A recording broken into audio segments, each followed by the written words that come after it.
tartankan oo xafiiska curinta iyo teknolojiyadda dowladdeegaanka Soomaalida uu qabtay oo socday muddo 7 ah isla markaasina la soo gabagabeeyay maanta ayay ujeedadiisu ahayd sidii loo dhiirigelin lahaa loona soo saari lahaa daayarta iyo shakhsiyaad kale curinta iyo halabuurka teknolojiyadda munaasabadan oo ay ka soo qayb galeen mas'uuliyiinta xafiiska curinta iyo teknolojiyadda dowladdeegaanka Soomaalida xafiisyada bahwadaagta la iyo marti sharaf kala duwan ayaa abaalmarino lagu guddoonsiiyay shakhsiyaadkii iyo kooxihii kaalmaha hore ka galay tartankan wasiir ku-xigeenka xafiiska curinta iyo teknolojiyadda dowladdeegaanka Soomaalida mudane Maxamuud Xuseen oo ugu warbixiyay munaasabada ayaa sheegay inay dadaal xoogan ugu jiraan shakhsiyaadka iyo ardayda halabuur kale sidii ay heer u gaarsiin lahaayeen ayna la garab taagan yihiin caawin iyo dhiirigelin dhan kastaba leh isaga oo kula dardaarmay dadka curinta leh inay ka soo qayb galaan tartamada noocan ee kala soona bandhigaan halabuurkooda ujeedka tartankan loo qabanayo waxa weeye in la dhiirigeliyo dadka halabuurayaasha leh ama curinta leh deegaanku uu ballaaran yahay dadka maanta ka soo qayb galay waa dadka muxuu ahaa ku nool jigjiga degan ay hay'ad iyo iskuulada jigjiga ku yaalo laakiin mustaqbalka waxaan rabnaa in la ballaariyo oo deegaanku idil markaa tartan midkan ka ballaaran uu noqdo dad ka soo qayb galayana markaa aad markaa ay u ballaartaan markii labaad oo la qabto tartankan kii hore waxaa ka soo qayb galay wasiirka federaalka wasaaradda curinta iyo teknolojiyadda sanadkan laakiin waa kii labaad oo qabanno ahmiyadda ay xukuumadda siinayso waxa weeye dadka taalentiga leh ama hal abuurka leh ee dugsiyada dhigto inta ay yaryar yihiin in marka hore la dhiirigeliyo wax soo saarka iyo muxuu ahaa wax curinta iyo inay teknolojiyad cusub ay hindisaan in lagu dhiirigeliyo kadibna dadka noocaas oo kale deegaan ahaan in loo diyaariyo meelihii iyo xarumihii ay ku sii tababaran lahaayeen hadday heer deegaan tahay iyo hadday heer federaal tahayba heer federaal already hadduu muxuu ahaa la dhisay macadka dadka taalentiga lagu tababarayo Boreya Institute baa la yidhahdaa macadka wuxuu ku yaalaa deegaanka Oromada laakiin waxa gacanta ku haya wasaaradda federaalka ee curinta iyo teknolojiyadda ujeedka macadka laga leeyahay waxa weeye ardaygu asagoo dugsiga hoose ama dugsiga dhexe dhigto hadduu talent la yimaado in la geeyo macadka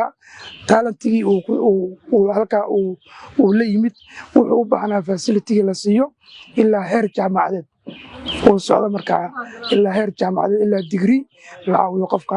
qalabkii iyo wixiina loo diyaariyo marka dal ahaan iyo deegaan ahaanba ahmiyad gooni ah ayaa la siinayaa dadka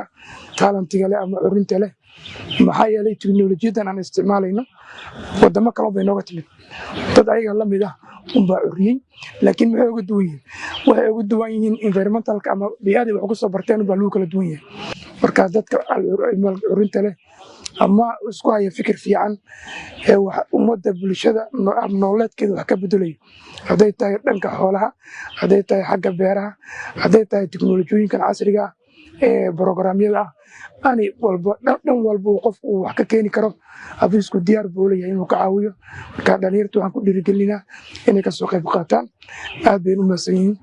geesta kale qaar ka mid ah ardaydii iyo shakhsiyaadkii ka qayb galay tartanka oo soo bandhigay agabyada ay ku tartamayeen ayaa sheegay in ay ku rajo weyn yihiin in hamigooda ay meel sare ka gaadhaan waxaan sameynaa anagu automatic irrigation system baa la yidhahdaa kaasoo ah waxa weeyaan dhirta ayuu si automatically ayuu inoo waraabiyaa يعني لما بانو human effort ساسو ميدا وقت ayuu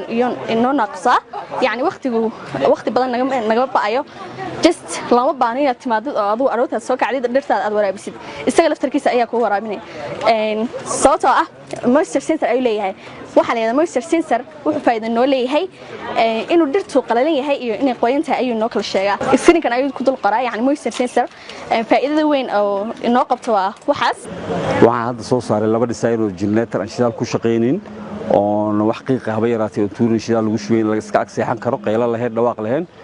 hadda 1 kV waxaan sameeyay next week waxaan rabaa inaan soo saaro 3.5 5.5 ilaa 7 kV inaan socdo haddii aan moral iyo financial support inaan governmentiga ka helno waxaan rajaynayaa degmooyinka aan electric lahayn inaan u sameeyo generator electric aan mataqaana ay shidaal isticmaalaynin oo mataqaana ay qiiq hawadan wasaqeyneen environmentigana u fiican ka arday ahaan anaga barnaamijkan sameeynay waxa la dhahaa radar marka ujeed buu leeyahay marka iyo faa'iido leeyahay marka ujeedka loo sameeyay kaliya waa in yani la tuso caalamka in ardayda deegaanka ay wax soo saar leeyihiin marka faa'iidadiisa markii aanu nimaano faa'iidadiisa waxa weeyaan wuxuu ka hortagaa isku dhaca diyaaradaha iyo maraakiibta iyo sidoo kale wuxuu qayb ka qaataa difaaca wadanka tusaale ahaan markii ay Iran hadda soo weerartay dalka Israa'iil waxay ugu badan ka caawiyay gantaaladii ku soo dhacay inay ka hortagto waa Iron Dome kana marka wuxuu isticmaalay isagu waa radar marka kaliya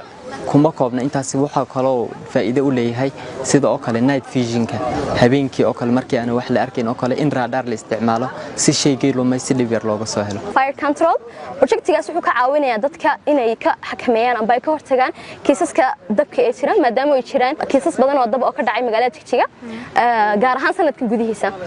saas awgeed waxaan isku daynay inaan sameeyno projectka arday ahaan maantana waxaan isku daynay inaan bal soo bandhigno waxaan rajaynaynaa insha Allah in aan si balaadhino projectkaygaas dadkana aan ka caawino qaabka ay maxaan ku raadaan nolosha ugu fududaan lahayd waxaan maanta soo bandhigay wuxuu ahaa automatic night light using LDR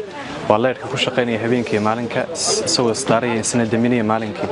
marka si automatic loo habeenkii isku daaraya looma baahnayo wax qof daara ama switch ku daara hadii loo rabo marka wax loo isticmaali karaa streets waa loo isticmaali karaa goobaha salaxan shaqooyinka kale loo isticmaali karaa waxa loo isticmaali karaa oo kale warshadaha kale loo isticmaali karaa waxa loo isticmaali karaa oo kale streetska